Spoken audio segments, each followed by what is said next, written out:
बोली साचे दरबार की जय। सभी भक्तजनों को मेरी राम राम। वह सभी श्रोतागणों को या दर्शकों को सूचित किया जाता है जो ये काल सर्प का योग का पाठ चलता है, बिना जप और तप के इसका निवारण नहीं होता। बहुत से विद्वान कह देते हैं कि आप उज्जैन चले जाओ, नासिका चले जाओ और वहाँ अभिषेक करवाने से काल सर्प योग का निवारण हो जाता है। ऐसा कहीं भी किसी शास्त्र में नहीं लिखा। यदि कहीं लिखा हो तो हमारे को दिखाओ। लेकिन काल सर्प योग का निवारण जब होगा जब इसका महामृत्युंजय का जप होगा। जय जमा में पै जन्म जन्मांतर के पाप, क्योंकि जप करने से ही शक्ति मिलती है। जैसे मैं आपको उदाहरण देता हूँ, ये लोग उज्जैन चले जाते हैं और जाकर के अभिषेक करवाते हैं, कहते हैं कि भाई हमने अभिषेक करवा दिया, निवारण हो गया। ऐसा नहीं है। यदि आप बुखार में पड़ जाते हैं, रोग से ग्रस्त हो जाते हैं और आप किसी डॉक्टर के पास जाते हैं, यदि आप डॉक्टर को जाके दुकान में सिर्फ हाथ चेक करा के या उसको दिखा के बिना दवाई ले वापस आ जाओ, क्या उससे बुखार जाएगा या कोई रोग कटेगा? रोग जब कटेगा जब आप उससे दवाई लेंगे या इंजेक्शन लगवाएंगे। यही कारण इसका है।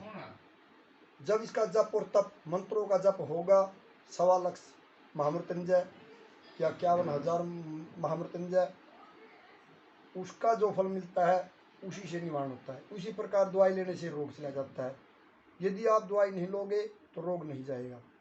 तो इसी कारण यही है कि उज्जैन में, नासिक में जाने का कोई फायदा नहीं। कंकर में शंकर, जहाँ भी बैठ कर गए भगवान का ध्यान करोगे वहीं भगवान प्रकट हो जाते हैं। सभी के अंदर भगवान का निवास है। कहता है, भगवान कहता है कि ना तू मुझसे दूर था ना मैं तुझसे दूर था, आता नहीं था नजर, तेरी नजरों का कसूर था। भगवान अपने सामने है बिल्कुल देखने की। यदि हमारे में देखने की प्रक्रिया हो, ध्यान हो, मन सच्चा हो तो भगवान साक्षात दिखाई दे देते हैं।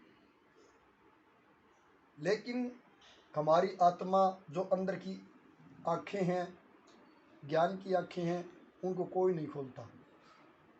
यदि आप अपनी ज्ञान की चक्षुओं को, आंखों को खोल कर देखो तो भगवान आपके सामने साक्षात बिल्कुल हैं। लेकिन ये नासिक में जाने से और उज्जैन में जाने से काल सर्प योग कभी नहीं कटता। ऐसा कोई किसी शास्त्र का लेख नहीं है। लेकिन ये लेख लिखा हुआ है कभी जप और तप। यदि आप जय जमा में पाप जन्मांतर के पाप काटने के लिए आप अपना इसका जप करवाते हैं और हर रोज़ पूजा करके अभिषेक करते हैं, रुद्राभिषेक करने से जब रोग कटते हैं। खाली रुद्राभिषेक से कोई रोग नहीं कटता। यदि आप अपनी दवाई लेके आते और शरीर के लगा के वैसे रख दी, क्या उससे रोग कट जाएगा? बीमारी ठीक होगी? नहीं होगी, खाने से ही ठीक होगी। तो इसलिए सभी भक्तों से अनुरोध करता हूँ, कृपा जिसकी जन्म कुंडली में काल सर्प योग है उसका निवारण के लिए जप अवश्य करें और हर रोज़ अभिषेक करें। और अभिषेक करने से, जप करने से कभी भी जीवन में कोई भी किसी प्रकार की बाधा नहीं होगी और घर में सुख समृद्धि, धन धान्य की वृद्धि और पितर देवताओं की अनूप असीम कृपा और नगर खेड़ा महाराज की असीम कृपा आपके ऊपर बरसेगी। और पूजा आप करोगे, आपके बच्चे आपके साथ में बैठेंगे तो बच्चे पास में बैठने से आपसे सीखेंगे, उनमें अच्छे संस्कार होंगे तो वो आगे पूजा पाठ करेंगे। कि बहुत से लोग क्या करते हैं, भक्तों के पास जाते हैं और अपने पितरों को बंधुआ के एक कोने में डाल देते हैं। और जिस घर में नारी का सम्मान नहीं है वहाँ लक्ष्मी नहीं है।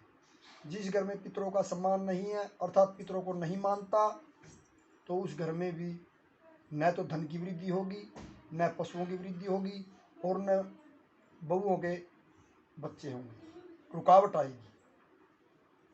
तो इसलिए अपने पितरों को मानना जरूरी है, क्योंकि जैसे हम बड़े बुजुर्ग को अपने घर से निकाल देते और उसको दुख महसूस होता है, ऐसे पितरों को बंधुआ के गिरने में अपने पितरों को बहुत ही दुख महसूस होता है। और यदि वो उनको दुख महसूस होगा तो वो श्राप देंगे, तो हमारे भी कष्ट ही आएगी।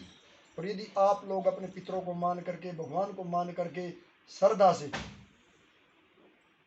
ब्राह्मणों की पूजा, अपने माता पिता की पूजा, बड़ों का आदर सत्कार करोगे तो आपके घर में असीम कृपा भगवान के प्रति बरसेगी।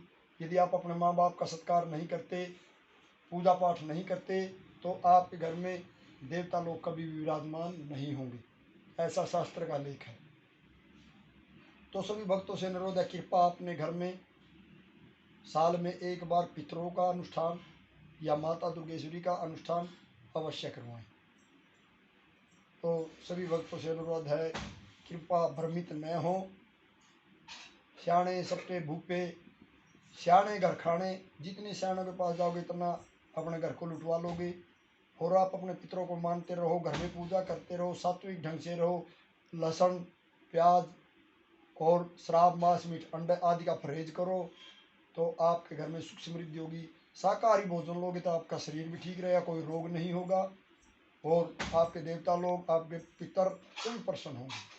तो ऐसे सभी भक्तजनों से, श्रोतागणों से या देखने वाले भक्तों से अनुरोध है, कृपा इस बात को आगे शेयर करें और सब में भक्ति की लय फैलाएं, क्योंकि आगे कलयुग में कहा गया है कि भगवान का सुमरण ही एक पार उतारने वाला है। भगवान का जितना सुमरण किया जाए चलते फिरते, तो उसी में ही हमारा भला है और देवता लोग प्रसन्न होंगे। 100 करोड़ आशीर्वाद हमारे ऊपर सदैव होंगे जब मनुष्य का भाग्य बढ़ता है, अर्थात जो हम इच्छे कर्म करके आए हैं उसका भुगतान अब कर रहे हैं, और जो कर्म अब करेंगे उसका भुगतान आगे होगा।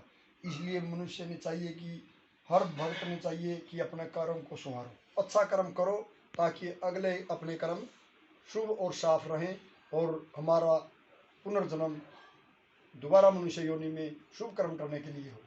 जय माता की, बोल श्री शंकर भगवान की जय, बालाजी महाराज की जय। सभी भक्तजनों को मेरी प्यारी प्यारी राम राम, नमस्कार।